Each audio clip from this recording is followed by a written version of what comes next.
Իրապես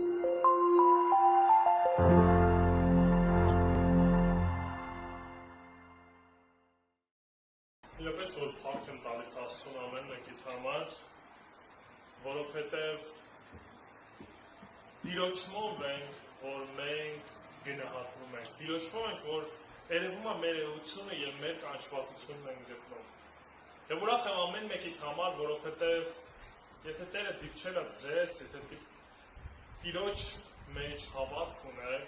իմացեք, որ ճիշտ ճանապարհի մեջ եք։ Իմացեք, որ այնտեղ եք, որտեղ որ պետք է լինենք, որտեղ մեր հոգու փափագը սա պետք է լինի, որ ամեն իրավիճակում Տիրոջը պաշտենք։ Ամեն առիթ փնտրենք Աստծուն մեծարելու, Աստծուն փառաբանելու ու ուրախ եմ, որ մեր մեջ երկար ժամանակ չէինք տեսել ու այսօր Մելերին է եկել ու փառք եմ տալիս Աստծուն մեր Քրոջ համար, որտեղ հավատարիմ է իր ծառայության մեջ և կար ժամանակով եկել է Հայաստան, ասել շատ եմ ուզում գամ, տեսնեմ, գուցե վերջում առիթ կտամ մի փոքր խոսես, եթե ինչ-որ բան ես ասելու, տեսնում մտածի, չի ասել սրա մասին նախորդ, բայց ուրախ ենք, որ ստեղ ես։ Ասեմ, որ եկեղեցին նոր ենք սկսում ու Մելերին այն մեկ ներով, որ օգնում էր ծառայության մեջ ու փառք Աստծուն։ Ուրախ եմ,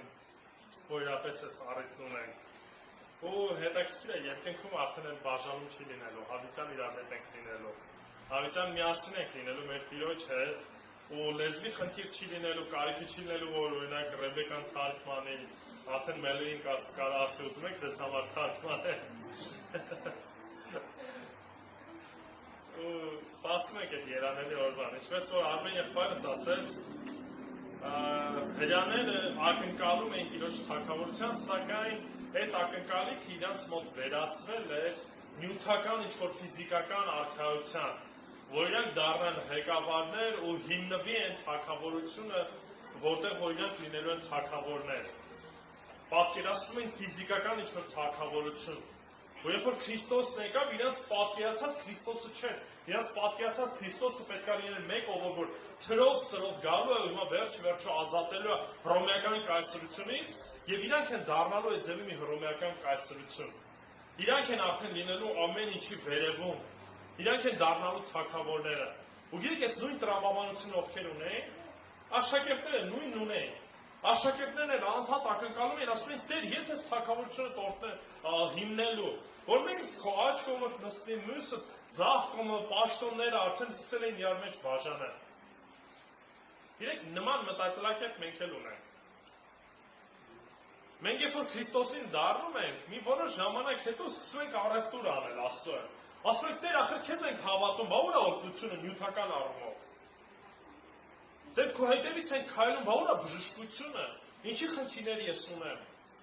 Տեր, մենք քո երկիրն ենք, որպես Հայաստան, ինչի մենք այս խնդիրներն ունենք։ Գիտեք, ինչի ենք սենց ասում, որովհետև մեր պատկերացումը Աստծո արքայության այս նյութականի շրջանակում է։ Մենք կարծում ենք, որ վերջ ուրեմն որ Աստծուն են դարձել, վերջ ուրեմն արդեն ամեն ինչ հարմարվել է։ Այն վերևը հայերը ունեն, չէ՞, այդպես խոսք, ասում է ծանոթ ունեն, մեր գործերը կդզի, ամեն ինչ լավ կլինի։ Բայց այնինչ այս ամեն ինչը նյութականին մենք վերածում, նյութականի հետ դա կապ չունի ընդհանրապես։ Նայեք մարդկանց կյանքերը, սուր գրային այն մարդկանց, ովքեր որ ծառայում էին, նայեք այդ մարդկանց կյանքերը ինչով էին ապրում։ Որն էր իրենց համար առաջնայինը, որն էր կարևորը։ Ինչի մեջ էին ուրախություն գտնում, ինչի մեջ էին ամբողջություն գտնում իրենց կյանքի։ Ինչի մեջ էին մխիթարվում։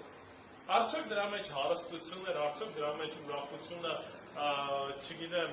փառքն էր մարդկանց կողմից ընդունված լինելը, չգիտեմ, առողջ լինելը, դրանց մասին ընդհանրապես չի խոսում Աստծո խոսքը։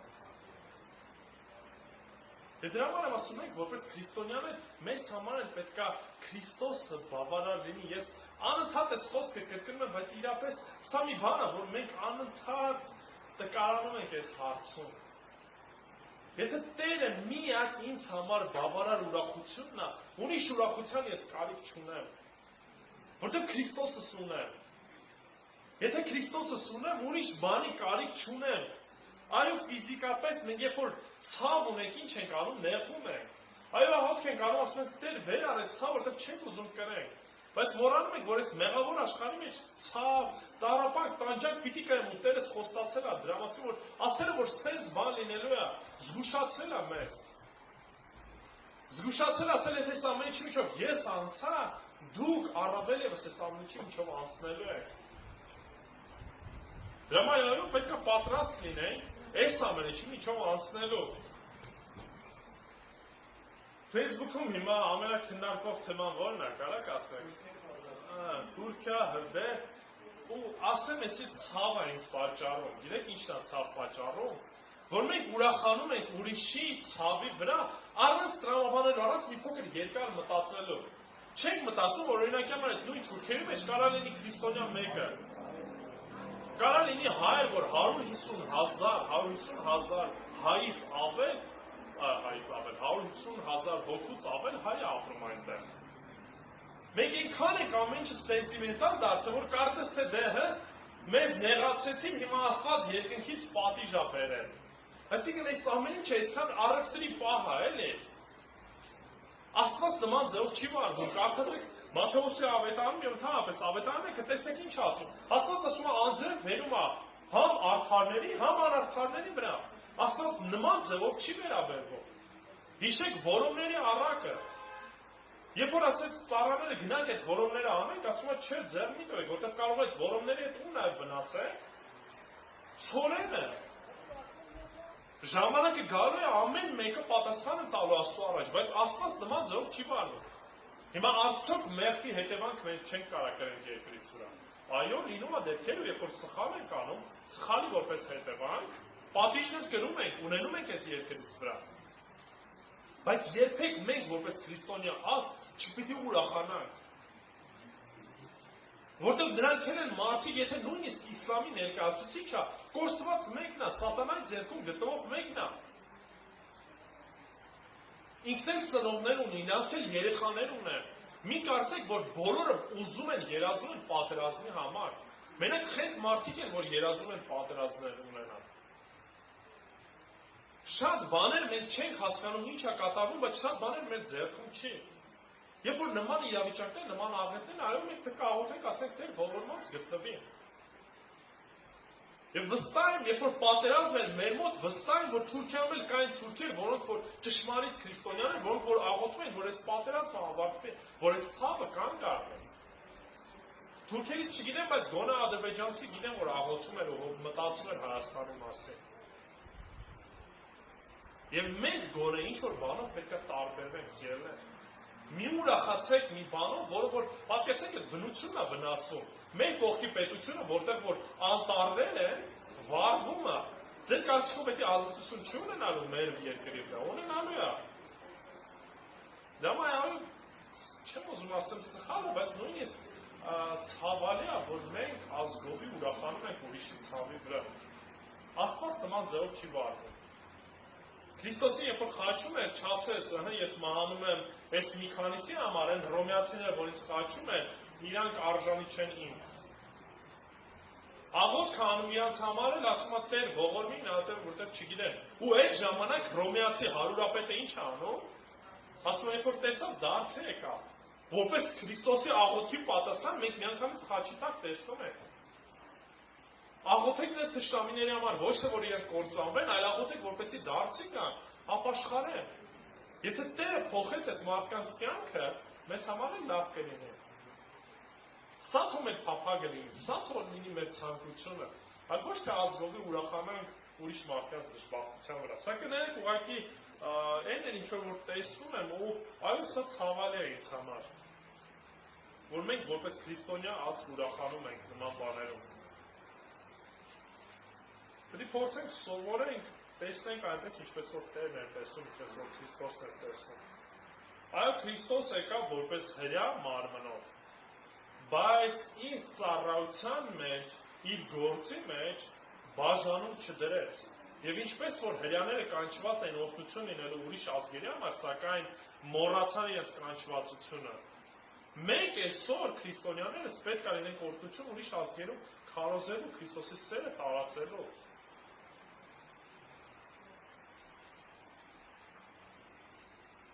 Այսօր պետք է շարունակենք Եբրայեցիս նամակի սերտողությունը, նորից երկար ժամանակով ընդհատվել էր, բայց եթե հիշում եք անցած քարոզը վերջացավ մի հետաքրքիր անձնավորության անունով։ Եթե հիմա ասեմ 5 կտականից ինչ հեղինակներ եք հիշում, ում կասեք օրինակ, ինչ հեղինակներ, ինչ պերսոնաժներ եք հիշում 5 կտականից։ Մի քանիսին ասեք։ Հեսու, Դավիթ, Մովսես, ուրիշ, Նոյ, շատ, չէ, Հիմա մի հատ անկեղծ ասեք, այդ ցանկի մեջ Մելքիսեդեկը տեղ ունի, թե չէ։ Մելքիսեդեկ։ Անկեղծ որ լինեք այդքան էլ չէ, որտեղ որ դեռևս չեմ տեսել ինչ-որ մեկին, որ երբ որ խոսանք 5 կտականից միանգամից հիշի կամ բանի Մելքիսեդեկից, այնինչ Եբրայեցիս 7-րդ գլուխը կենտրոնանում է Մելքիսեդեկի մասին, Մելքիսեդեկին է վերաբերվում։ Ինչի համար է կարևոր այն մեզ համար, որովհետև կարդում ենք, որ Մելքիսեդեկը կամ Հիսուս Քրիստոս քահանայապետ է Մելքիսեդեկի կարգի։ Եվ շատ բաներ ինչ որ վերաբերվում է Մելքիսեդեկին, մենք տեսնում ենք, որ այն խորհրդապատկերն է ում Հիսուս Քրիստոսի։ Եվ այն ինչ որ կսովորենք Մելքիսեդեկից, այն նաև վերաբերվում է Քրիստոսին։ Ինչի համար է կարևոր հրյաների կամ Եբրայեցի նամակի մեջ հեղինակին անդրադառնալու Մելքիսեդեկին։ Եկեք այս ամեն ինչը կախված է նրանց մտածելակերպի հետ, թե ով էին նրանք եւ ինչ կարևոր դեր ունեին, եւ այս դերի մեջ չէին կարողանում տեղավորեն Հիսուս Քրիստոսին։ Իրանց վարդապետության 5 կտականի մեջ իրանք չէին կարողանում տեսնել Քրիստոսը ինչ տեղ ունի։ Եվ հեղինակը, եթե հիշում եք, ամենասկզբում կամած ցույց էր տալիս, որ Հիսուս մեծ է ումից հրեշտակներից, մեծ է Ահարոնից, մեծ է քահանայապետերից։ Եվ հիմա ուրիշ մի բան ունի հայտնելու։ Եվ մենք էլ սրանից դաս ունենք քաղալու։ Խնդրում եմ բացեք Եբրայեցիս 7-րդ գլուխը, կարդալու ենք 1-ից մինչև 10 համարները։ Եբրայեցիս 7 1-ից 10 համարները։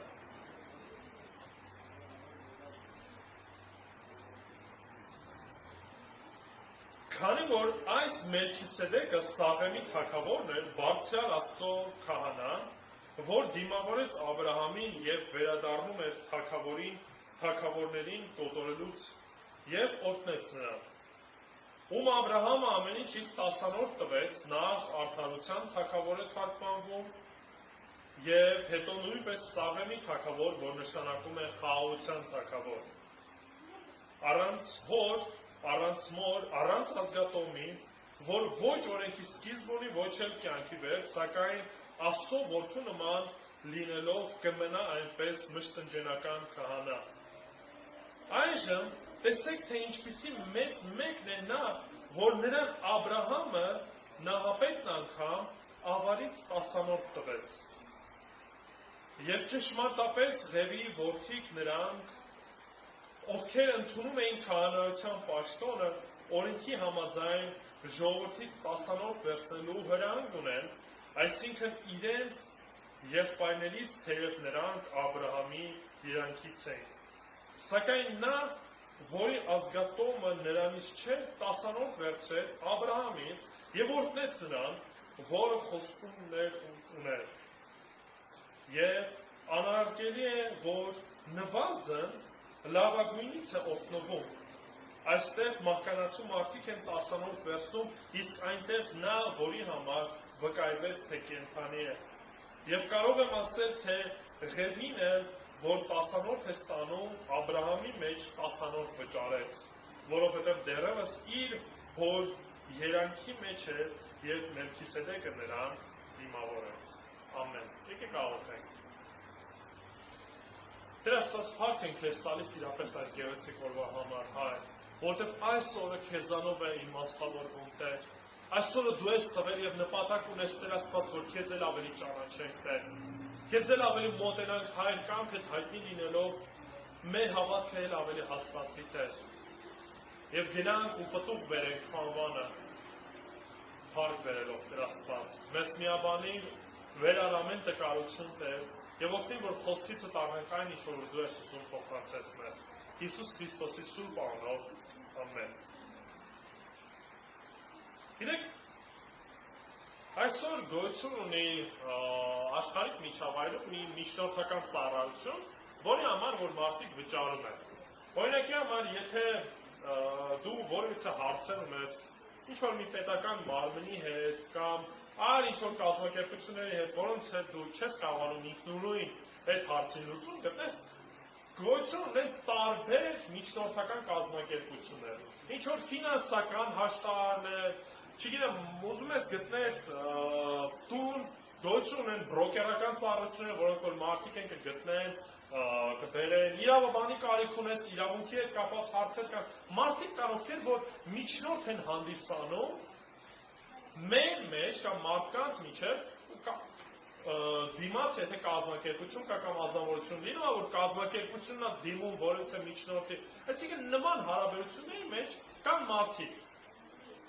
Հոգևոր շրջանակում Իսրայելի ու Աստծո միջև կային նաև ովքեր միջնորդներ, որոնք որ կոչվում են քահանաներն էին, որոնք որ Ղևի ցեղից էին կամ Ահարոնի զավակներն էին, որոնք որ միջնորդական ծառայություն էին բերում մարդկանց ու Աստծո առաջ։ Ինչու՞ն էր հարցը, ինչի մարդը չէր կարող ինքնուրույն գնալ Աստծո առաջ կանգնել, ինչ խնդիր կար։ Արդեն սրա մասին խոսեցինք, ինչ խնդիր կար։ Ինչի կարիք ունեն քահանայի կամ քահանապետի, մենք էլ միանգամից դիմենք Աստծուն։ 5 դականի մասին է խոսքը գնում։ Մեղքի հարցը կար, չէ՞ ժողովուրդ։ Մեղքի պատճառով Աստծո մարդկանց միջև ինչ է բաժանում էր եկել։ Էդեմական պարտեզից վտարվեցին այս պատճառը սա է։ Աստծո ներկայության մեջ Ադամն ու Եվան այլևս չէին կարող մնալ։ Եվ կարիք ունեին միջնորդի։ Եվ այդ միջնորդն է, խորհուրդն է, ինչին այն գալիք մեկին, որ դառնալու էր կատարյալ միջնորդը։ Մենք արդեն սրա մասին խոսել ենք քահանայապետի մասին, որ քահանապետը ինքն էլ կարիք ուներ որևիցե միջնորդի, որտեղ ինքն էլ էր, չէ՞ մարդ։ Ինքն էլ կարիք ուներ մաքրվելու, նոր դրանից հետո մտնելու Աստծո ներկայության մեջ։ Դրա համար լվացումներ էր կատարվում, նոր դրանից հետո մտնում էր սրբության սրբոց։ Եվ այո, դեպքեր է լինում, որ Աստված հարվածում էր քահանայապետին, որտեղ եթե ինչ-որ մի բան այնպես չէր արած լինում։ Օրենքով մենակ ղևտացիներն իրավունք ունեն այդ տապանակը կրելու։ Եվ երբ որ ուրիշ մեկը փորձեց կպնի, խնդիր կար, օրենքը չէր թույլ տալի։ Եվ այո, դրա համար պատժվեցին, որտեղ ուխտի տապանակը ինչի խորհրդանիշն էր։ Աստծո ներկայության։ Աստծո ներկայության իր ժողովրդի մեջ։ Հետո էլ Աստծո տապանակը դրվեց տաճարի մեջ եւ մնաց սրբության սրբոցի մեջ։ Բայց ինչ տեղի ունեցավ խաչի վրա։ Հիսուս Քրիստոս դարձավ այն միջնորդը եւ պատրվեց այն վարակույրը, որը որ բաժանում էր մարդկանց եւ Աստծուն։ Քրիստոս դարձավ այս միջնորդը։ Հիմա այս եբրայցիների համար խնդիր կար։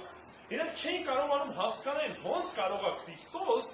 լինի քահանայապետ, եթե ինքը չի գալիս ում սերնդից։ Ղևտացիների սերնդից, Ահարոնի սերնդից չի գալիս, ոնց ինքը կարա քահանայություն անի։ Եվ ստեղ է գալիս Մելքիսեդեկը։ Այսօր սովորել ենք 4 բան Մելքիսեդեկից, որը որ նաև վերաբերվում է Քրիստոսին, որից որ նաև մենք սովորել ենք ինչպիսի վերաբերմունք պետք է ունենանք։ Առաջինը, Մելքիսեդեկը միաժամանակ համ քահանա էր, համ թագավոր։ Եկեք ևս մեկ անգամ կարդանք երկրորդ համարը։ Մելքիսեդեկի մասին ասում ում Աբրահամը ամեն ինչից 10-րդ տվեց, նաև արդարության թագավոր է թարգմանվում, հետո նույնպես Սաղեմի թագավոր, որ նշանակում է խաղաղության թագավոր։ Մելքիսեդեկ ասում է թարգմանաբար նշանակում է արդարության թագավոր կամ Սաղեմի թագավոր։ Սաղեմ բառը գրեք որ բառն է։ Եբրայերեն շալոմ բառն է, որը որ նշանակում է խաղաղություն։ Շալոմ են, չէ՞, հրաները միջև հիմա իրար դիմում։ Շալոմ, նույնիսկ երբեք ասում է շալոմ բարեկամներ։ Ստեղ ասում է Մելքիսեդեկը Սաղեմի թագավորն է եւ արդարության թագավորն է։ Եվ դրա հետ մեկտեղ քահանայապետ էր։ Մենք ինչ գիտենք, արդյոք շատ բան գիտենք Մելքիսեդեկի մասին։ Մելքիսեդեկի մասին ընդամենը 5 տականից 2 հատված կա, որ խոսում է։ Նախ եւ առաջ կարդում ենք Ծննդոց գրքում, որտեղ որ տեսնում ենք պատմությունը, թե ինչ տեղի ունեցավ։ Երկրորդ անգամ հիշատակվում է Մելքիսեդեկը Սաղմոսներով, որտեղ որ հայտարարվում է, որ գալու է մեկ, ով որ Մելքիսեդեկի կարգի քահանայապետ է լինելու, եւ այո, դա նորից մատնանշվելու մասին Հիսուս Քրիստոսին։ Ինչ է նշանակում, որ Մելքիսեդեկը միաժամանակ թագավոր էր եւ միաժամանակ քահանա։ Արդյոք հիշում եք Ղևտացիներից որից է մեկին, որը որ թագավոր է եղել։ Ղևի ցեղից կամ Ահարոնի ցեղից, կամ մեկ ով որ թագավոր կոչվեց։ Ես դες մեկին չեմ հիշում։ Բայց նոր գտականում ընդհանրապես Աստվածաշնչում 2 հոգի կա, որոնց մասին որ ասում է, որ իրանք միաժամանակ համ քահանա են, համ թագավոր։ Ովքեր են այդ երկուսը։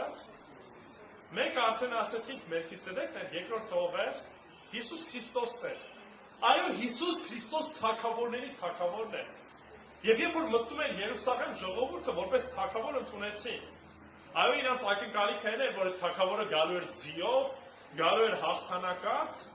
բայց այնինչ այդ թագավորը ինչպես եկավ, ավանակի վրա հեծած եկավ, ավանակի վրա նստած եկավ եւ ողջունում էին։ Հիսուս Քրիստոս եւս մեկ ուրիշ պաշտոն ունի, որը որ կարդում եք իր ծննդից առաջ, երբ որ հայտարարվում է։ Աստծո որդի եւ նաեւ շալոմ ինչ է նշանակում։ Խաղաղություն։ Հիսուս Քրիստոսը դրա հետ մեկտեղ նաեւ ով է խաղաղության իշխանն է։ Գիտեք ինչն է զարմանալի, որ հрьяաները այսքան օգտագործում են այս բառը, բայց խաղաղությունն եկել է իրենց մոտ եւ այդ խաղաղությունը չճանաչեցին։ Մենք ենք այսօր մեր կյանքում փնտրում ենք խաղաղություն։ Ամեն մեկս մեր բնակավարում, մեր ընտանիքում ենք փնտրում խաղաղություն, մեր աշխատատեղում ենք փնտրում խաղաղություն, երկրի մեջ ենք փնտրում խաղաղություն, բայց ցավոք սրտի այն խաղաղությունը, որ ունենք մեր մեջ Հիսուս Քրիստոսը, մենք մոռացել ենք այդ խաղաղությանը։ Մենք որպես քրիստոնյաներ շատ անգամներ մեր խաղաղությունը ուրիշ բանի մեջ ենք փնտրում։ Գիտեք ինչ էին մարդիկ սիրում խմիչքը, որտեղ սրա մեջ խաղաղություն են գտնում։ Ասեն հոգսերս թեթևանա մոռանամ ամեն ինչը, կտրվեմ այս աշխարհից։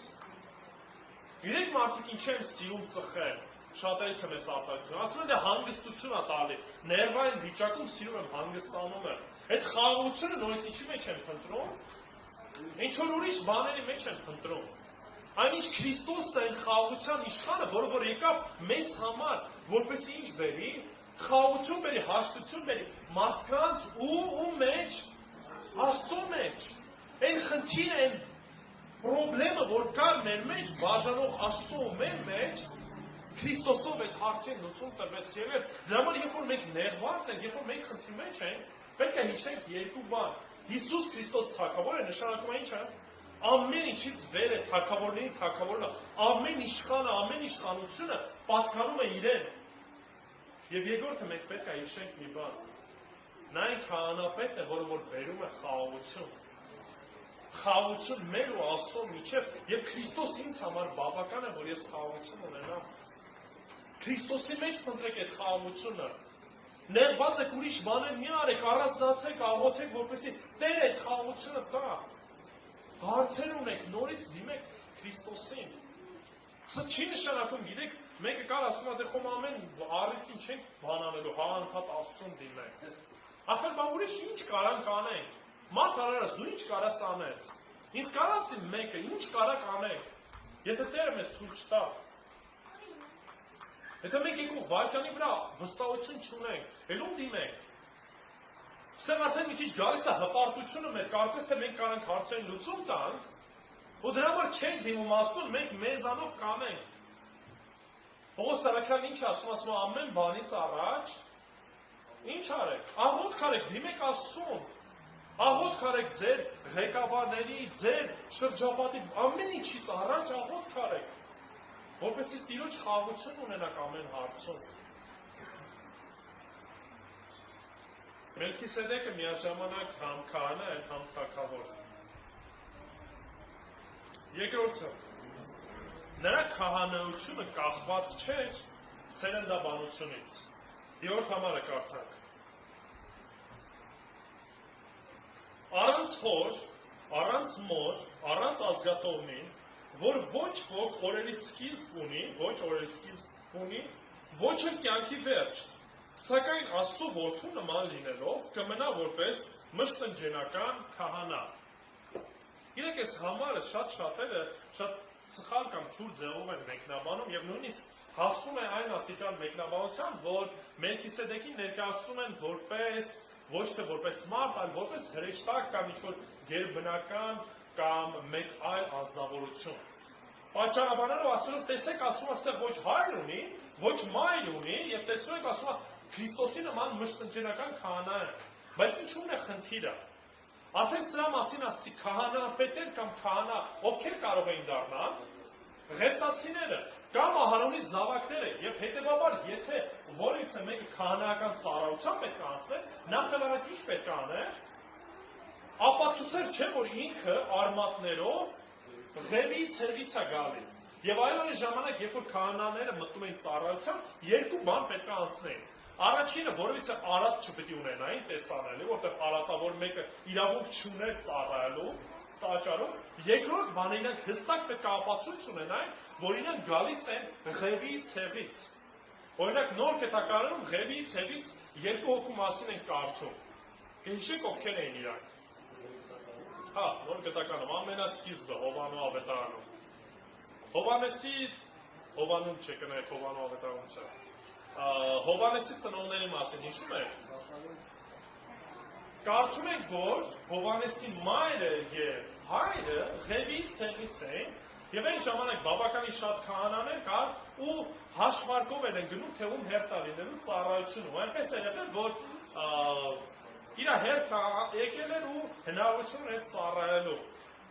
Ինքը հստակ ապացուցել էր, ցույց էր տվել ապացույց, որ ինքը ղևի ցեղից է,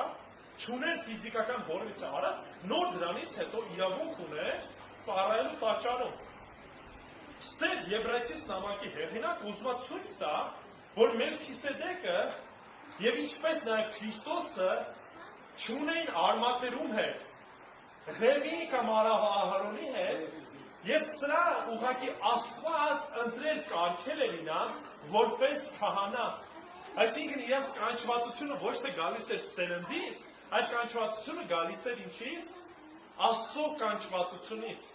Մելքիսեդեկը ինքը իրեն չէր հռչակել որպես քահանա, տեսնում ենք, որ Աստծո կողմից ընդունված էր ինքը որպես քահանա։ Եվ այո, Տերն ուներ ծրագիր։ Հենց այնպես չէր, որ Մելքիսեդեկին կարգել էր, եւ կարդում ենք, որ ինքը օտարազգի էր նույնիսկ։ Եբրայեցիս նամակը երբ որ կարդացին, կարդում ենք, որ ինքը հրեա չէր նույնիսկ։ Օտարազգի էր։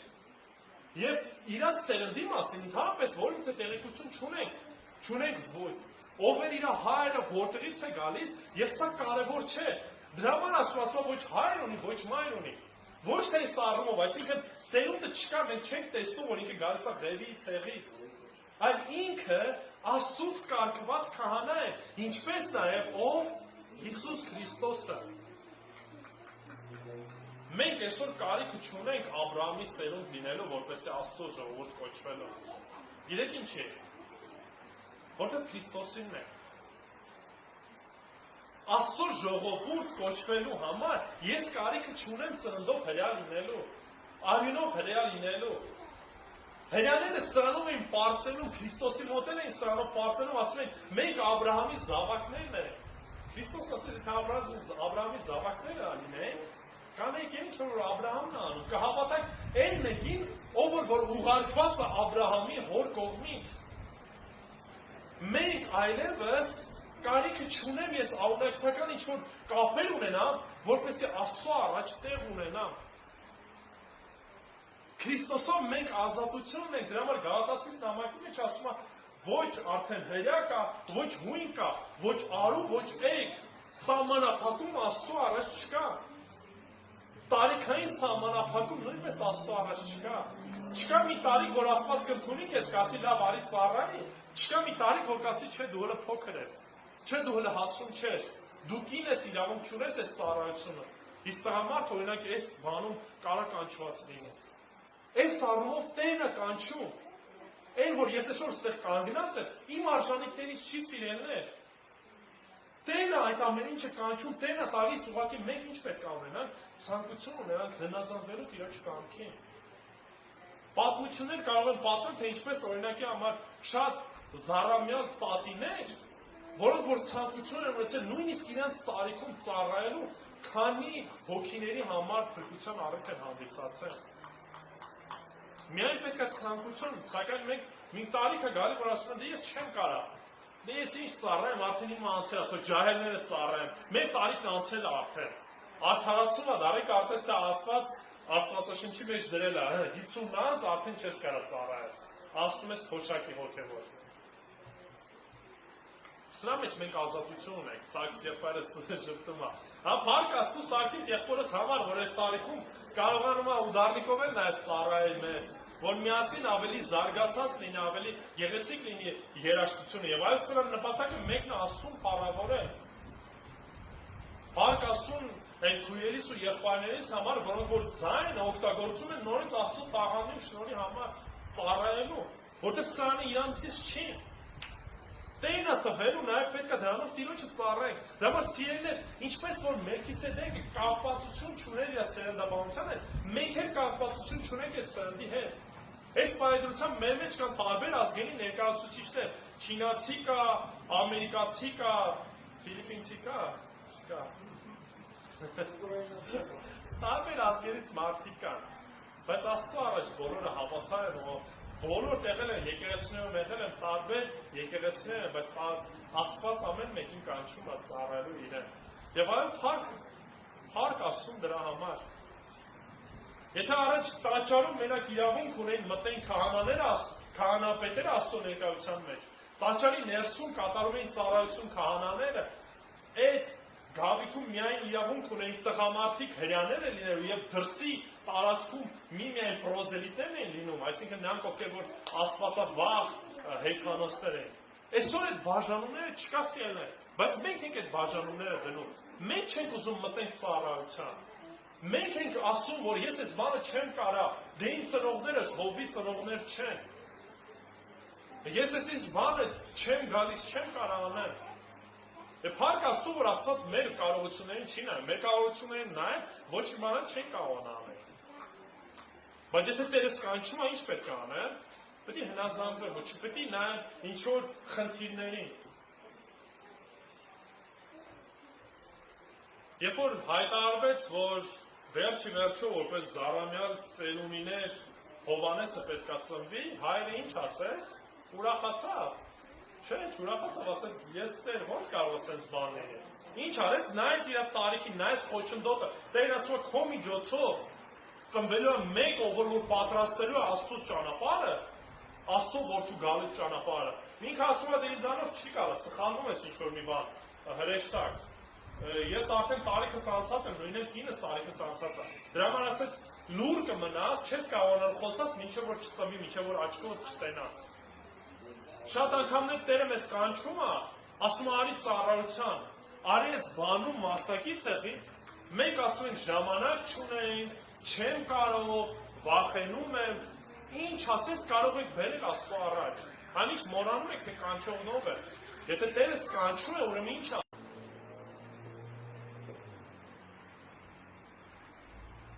Նա ընդունեց Աստծուն հասանելիք 10-րդը։ Եկեք կարդանք 4-ից 5 համարը։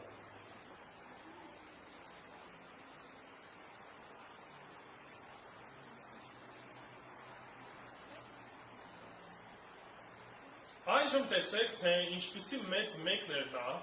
որ նրան Աբրահամ Նահապետն անգամ ավարից 10-րդ տվեց։ Եվ ճշմարտապես Ղևի որդիներից նրանք, ովքեր ընդունում են քահանայության պաշտոնը, օրենքի համաձայն ժողովրդից 10-րդ վերցնելու հրանգ ունեն, այսինքն իրենց եղբայրներից, թեև նրանք Աբրահամի երանքից են։ Ուրեմն ինչ է տեղի ունենում։ Ելից գրքի մեջ Աստված կարգադրություն է տալիս, որ 11 ցեղերը պետք է 10-րդ վճարեին Ղևի կամ Ղևի սերնդի, Ինչի որտեղ ասում է Հևի սերունդը հող չժառանգեց։ Ինքը կանչված է Աստծո առաջ ծառայություն բերելու եւ իրենց կարիքները դուք պետքա հոգաք։ Եվ ժողովուրդը տասանորդ էր բերում Աստծո առաջ եւ այո դրանից օգտվում էր քահանան, նաեւ դրանով կատարվում էին թե ծառայությունները, թե պահվում էր տաճարը ընդհանրապես։ Ես ստեղ ասում եմ, տեսեք հիմա ինչպիսի մեծն է Մելքիսեդեկը, որ ով Աբրահամը տասանորդ է տալիս ում Մելքիսեդեկին, Մելքիսեդեկն ով էր։ Այն ազգի որ մեկն էր։ Ումով էին պարծենում քահանաները։ Ասում քահանաները, հելյաները։ Աբրահամով։ Հիմա ասում են նայեք, այն ձեր պարծեցած Աբրահամը, որով որ ասում եք մեր Աբրահամը, մեր հայրը, գիտեք, մեր նահապետը, դեք այդ նահապետ բառն է օգտագործում։ Մենք, ասում են ինքը ինչ արեց, տասանորդ տվեց Մելքիսեդեկին, որը որ իր ազգից չէր։ Հայրս եք, չէ՞ սիրում պարծենանք։ Մենք 1800 տարվա պատմություն, գիտեք, մենք ամենախելացի ազգն ենք,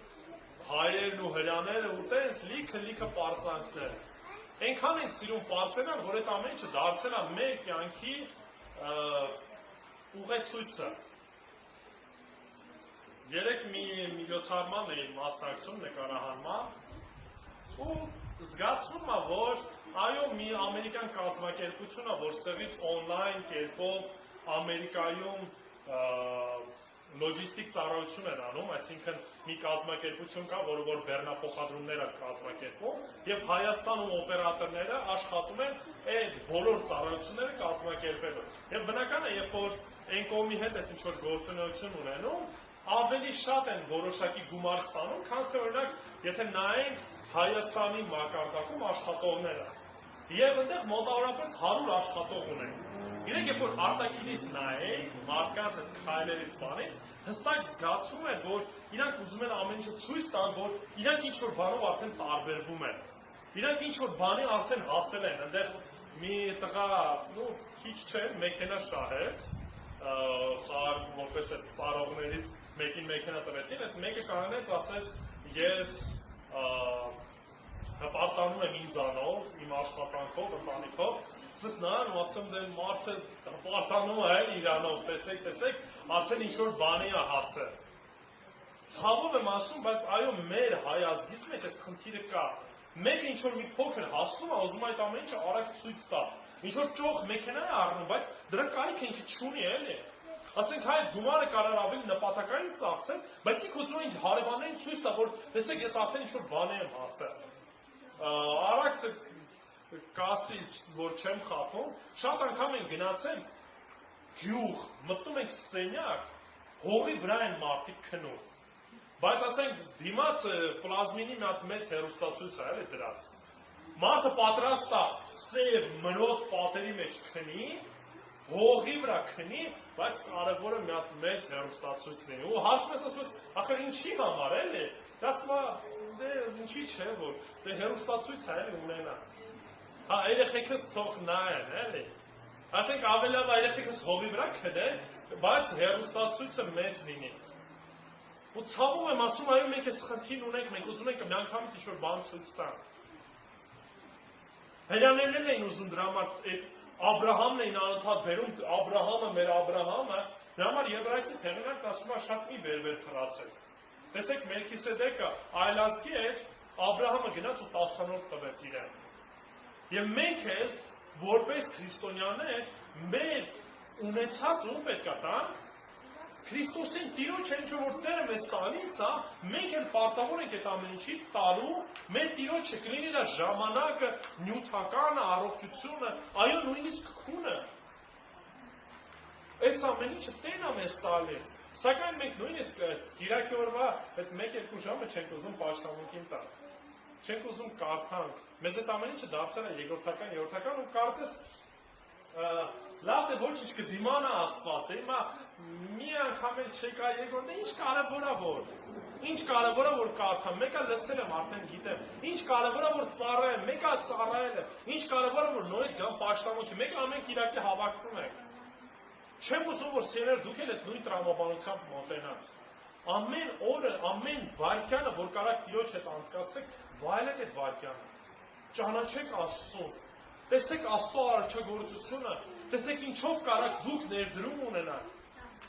Որպեսզի այն ինչ որ տրված է, այլ ավելի կրկնապատվի, որտեղ այն ինչ որ թաքցնեք ձեզ մոտ պահեք, դեր ինչ անելու։ Վերցնելու է, եթե ժամանակը որ տվել է, դու չես օգտագործում Աստծո համար, ինչի պիտի ավել ժամանակ տա ձեզ։ Եթե նյութականը որ ունեք ու չեք ծառայեցնում Աստծո համար, ինչի պիտի այլ ավելով օրհնի։ Նպատակը ո՞րն է, որ մենք ավելի հպարտանանք։ Որ մենք ասենք մենք ինչ լավն ենք։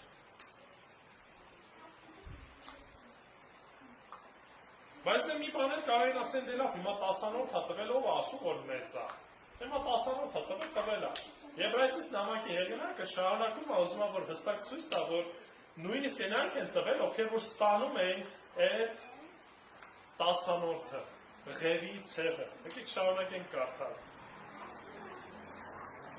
Ասում է եւ անարգելի է այն, որ նվազը լավագույնից է օրտնվում։ Այնտեղ տեսնում ենք, որ Մելքիսեդեկը օրտնեցում Աբրահամին։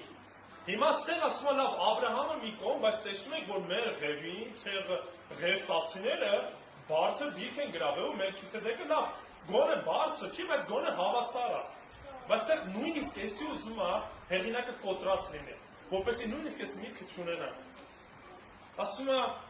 այնտեղ մահկանացու մարդիկ են 10-րդ վերսում, իսկ այստեղ այնտեղ նա, որի համար վկայվեց, թե կենդանի է, եւ կարող եմ ասել, թե Ղևին էլ, ուշադրություն դարձրեք,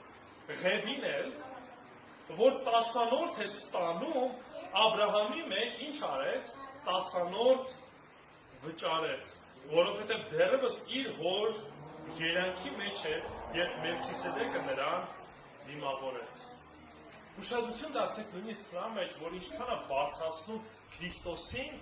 որ ասում է տեսեք Քրիստոսը ամեն ինչից վեր է։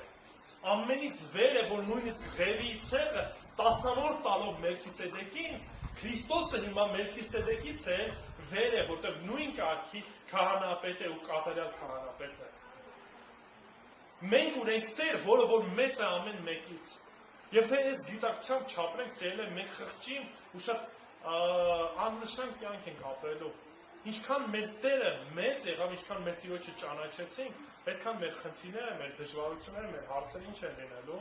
չնչին ու փոքր։ Ինչքան քիչ ենք ճանաչում մեր Տիրոջը, ինչքան քիչ ենք վստահում մեր Տիրոջը, այդքան մեզ համար օրվա խնդիրները, օրվա հարցերը այդքան ավելի մեծ են երևում։ Հիշեք մի բան, Մելքիսեդեկը թագավոր էր եւ քահանապետ, թագավոր խաղաղության թագավոր եւ մենք էլ ունենք թագավորների թագավորը եւ կատարյալ քահանապետը։ Մելքիսեդեկը մեկն է, ով որ միջնորդ հանդիսացավ, այս դեպքում Աբրահամի ու Աստծո միջև, մենք ունենք կատարյալ միջնորդը, որը որ անընդհատ բարեխոսում է Աստծո առաջ մեզ համար։ Մելքիսեդեկը մեկն էր, ով որ ընդունեց այն 10-րդը, որը որ ուղղված էր ում Ղևի ցեղին ուղղված էր Աստծուն ծառայելու, եւ հիմա մենք էլ կանչված ենք այդ նույն ձևով ամեն ինչ որ ունենք ծառայելու մեր Տիրոջը, հիշելով մեկ բան. Քրիստոսից վեր, Քրիստոսից մեծ գոյություն չունի։ Համար գործ կարաքելություն է Խոսքը ասում է երկրից վրա Իրանից էլ ավելի մեծ անուն չկա, որով որ կարող է մարդը ինչ անի փրկվի։ Այդ անունը մենք կրում ենք մեր վրա, այդ մեծագույն անունը, որը գնացեք ու այս տրամաբանությամբ ապրեք, հասկանալով, որ մեր Տեր Հիսուս Քրիստոս մեծ է ամեն ինչից։ Եվ մենք էլ իր որպես ծառաներ պատավոր ենք անելու լավագույնս իր փառքի համար։ Եկեք աղոթենք։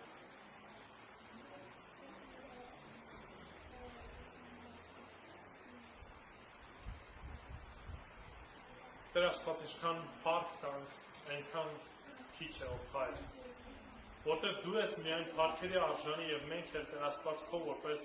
ծառաներ, քո որպես զավակներ գալիս ենք քո առաջը Տեր Աստված խնդրելու, որ այն կանչվածությունը, որով որ մեզ կանչել ես, հաստատուն լինի մեր կյանքում Տեր Աստված, որ չնայենք մեր իրավիճակներին, մեր խնդիրներին, մեր հարցերին Տեր Աստված, այլ երբ որ կանչում ես, լիարժեք կերպով գանք դեպի քեզ Տեր Աստված։ Չնայենք մեր տարիքին, չնայենք մեր կարգավիճակին հայ, այլ հիշենք մի բան, որ բարեխոս ունենք երկնքում։ Բարեխոս ունենք երկնքում, որը որ վեր է ամենից։ Բարեխոս ունենք երկնքում, որի անունով որ փրկություն ունենք, որի միջոցով որ մինչև հիմա փրկության դուռը բաց է Տեր։ Օգնի որ հայր, որ ամեն իրավիճակներում իրապես քո փառքը կընտրենք Տեր, որպես եկեղեցի քո լույսը լինենք ով հայր, խոսքիդ մեջ հաստատուն լինենք Տեր, ամեն իրավիճակներում քեզ փառավորենք եւ քեզ մեծանենք Տեր։ Ալթեմ որ օգնես այստեղ գտնող ամեն մեկին Տեր, օգնես այն գալիք ծառայությունները, որ պետք է անենք, եւ այն ամեն ինչը որ պետք է անենք, թող որ մեկ նպատակին ծառայի, քո անվան ու փառքի Հիսուս Քրիստոսի անունով աղոթեցի, ամեն։